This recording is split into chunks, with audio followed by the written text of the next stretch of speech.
Hello everyone, and welcome back to the Blue Bounty Hunter channel. Now, Kid Fisto, as well as Aayla Secura, are two well-known Jedi from the Clone Wars era, but what many of you are probably not familiar with is that the two Jedi Masters were in a secret relationship with each other, and in this video, I'll be exploring the two characters, their relationship, and how their relationship broke the Jedi Code. And first off, I'm actually going to talk about the Jedi Code, which was basically just a set of rules, or I guess you could call it a creed, that the Jedi made their decisions under. And while the Jedi Code encouraged love and compassion, and did not prohibit users for having feelings towards one another, it did forbid attachment and romantic relationships. So it was pretty strict and really wanted to keep Jedi on a good path and keep them away from any kind of, attachment or just getting close to the dark side altogether. So actually it was okay to kind of have a family member that you love or maybe have feelings towards someone, but you really couldn't have a relationship or anything like that. And a good example of this working out was with Anakin and Padme, because as you know, they fell in love and actually got married. And after the Clone Wars, Anakin actually fell to the dark side because he was trying to save Padme from the visions he had been having about her. So really them pursuing the attachment and stuff led to the downfall of both of them, as well as Anakin turning to the dark side and killing Padme. And the Jedi Code actually had a mantra to keep Force wielders calm and strong in the light side of the Force. And the mantra went like this: there is no emotion, there is peace. There is no ignorance, there is knowledge. There is no passion, there is serenity. And there is no chaos, there is harmony. There is no death, there is the Force. So you can kind of see how that would help some stay on the right path. And according to the code, attachment was becoming a slave to your emotions and the inability to let go, which was a path to the dark side of the Force. So that's kind of a good explanation as to something that we really hear a lot about in the movies, but don't really know what it means. And honestly, it's no wonder there were so few Jedi. By the Clone Wars, imagine you're applying for your job, and then the boss casually drops, "If we sense you have any feelings towards someone, we will immediately kick you out of the building and rip your cool hair braid thingy off." I would want to quit too. So the code was pretty strict about relationships and stuff, and you were kind of able to love someone, but it really wanted to keep you on the right path and just completely away from the dark side. Now, I'm actually going to go over some fun facts about Kid Fisto as well as Aayla Secura, so that you can better understand the characters as we go into the relationship they had. And starting off with Kid Fisto, he was a 6'5" Nautolan Jedi from the planet Glee Anselm, and while I couldn't find when he was born, I'm pretty sure he was supposed to be in his 30s around the time of the Clone Wars, and he fought during the Battle of Geonosis against the Separatists and actually force-pushed C-3PO, who at the time, his head was on a battle droid,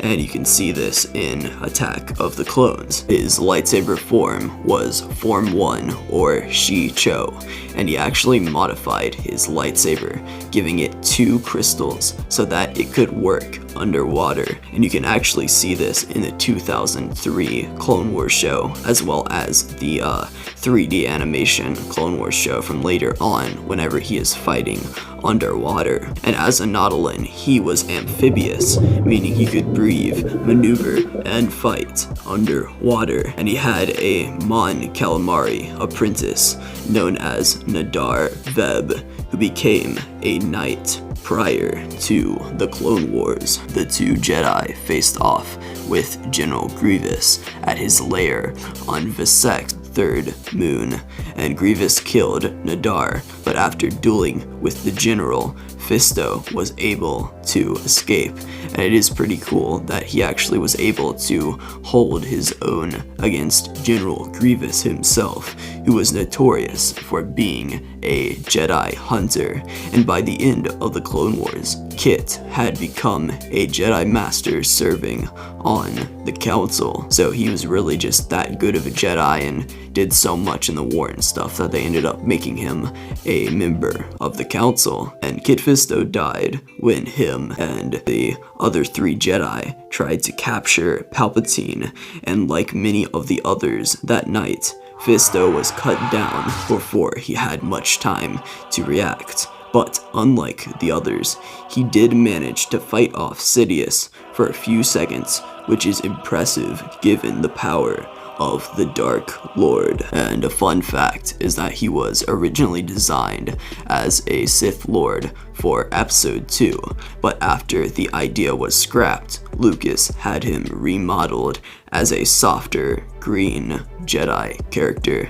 And basically there were a bunch of different Sith that were designed for Episode 2, and one of them was actually Asajj Ventress, who would later be used in the Clone Wars. But it is pretty cool that Kit Fisto was actually kind of one of them in this original design, and I'm glad they used him later as a Jedi, because he is, in my opinion, one of the coolest characters in Star Wars. But moving on to Aayla Secura, she was a blue Twi'lek born in 48 BBY, making her 29 when the Clone Wars ended, and she was born into slavery under the Hutts on the planet of Ryloth, but was saved by Jedi Knight Quinlan Voss, who personally trained her as his apprentice, and she was general to the 327th Star Corps alongside Commander Bly throughout the Clone Wars. And during the Clone Wars,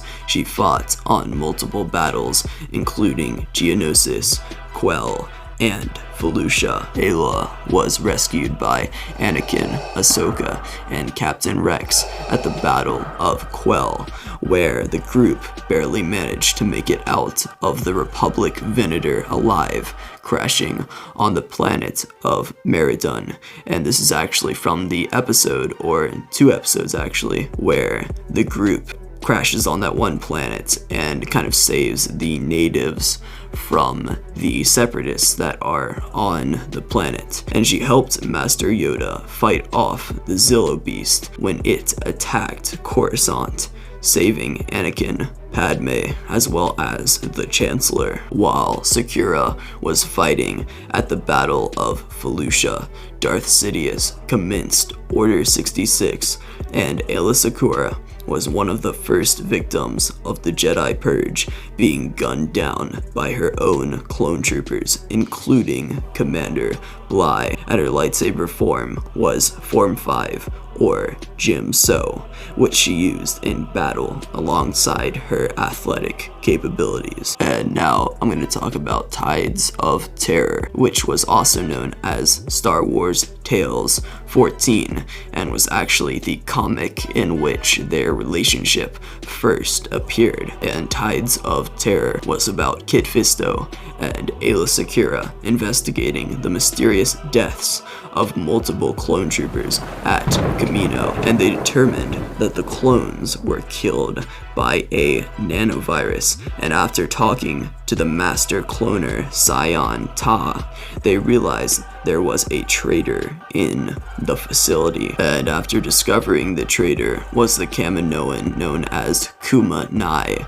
The Jedi were ambushed by multiple super battle droids, and as they were fighting the droid forces, Kuma tried to flee in his shuttle, but Kit Fisto threw his lightsaber into the ship, making it explode, but the blast caused Aayla to fly off the platform into the water below, and using his amphibious skills, Kit Fisto jumped into the water below where Secura had sunk to the bottom because a battle droid had landed on top of her, and he actually gave the air from his lungs to Aayla Secura, and some would say this would count as a kiss. And this really was a moment that neither of them would forget going forward. But after this, Aayla climbed back onto the platform, but was grabbed by Kuma Nai, who had a nanovirus ready to inject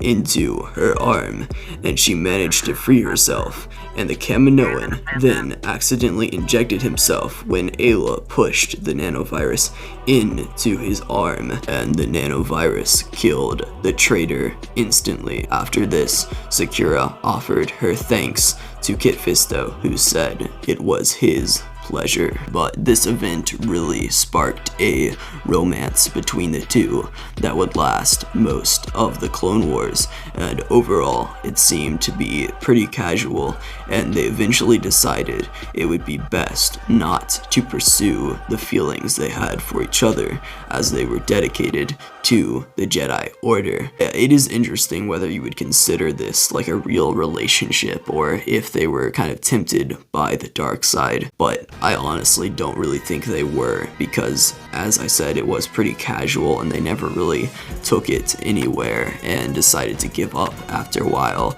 Also, they never really let it kind of alter their decisions when they were in battle and stuff. So overall, I really don't think they made a bad choice with their relationship. Yeah, I really don't think they would have turned to the dark side or anything, because at the end of the day, it was just kind of a kind of flirty thing, and they didn't really do anything with it. But in multiple comics, you can see them showing personal concern for each other, and in the Dark Horse comic, Jedi Aayla Secura, some of the Jedi are concerned for how close Aayla is to Master Fisto, and she states that he is the only non-Twi'lek she knows who can read Leku. And I'm not exactly sure what Leku is. It's either the language of the Twi'leks, or it's the telepathic thing they can do with their head tails, but whatever it is, this definitely made Aayla open up to Kit a little bit more. As you can see here, all these Jedi Masters, including Master Thulm, were kind of concerned for Aayla, because she was getting so close to Master Fisto. But as I said, it really didn't go anywhere, and at the end of the day, you could hardly even call it a relationship. Now, this topic really isn't covered all that much in the different shows as well as comics, but it does pop up a few times here and there, and I did kind of think it was an interesting story to go over in this video today. But anyway, that's it for this video. You can subscribe if you want to. I upload every Sunday at 5 o'clock p.m. Eastern Standard Time. But yeah, see ya.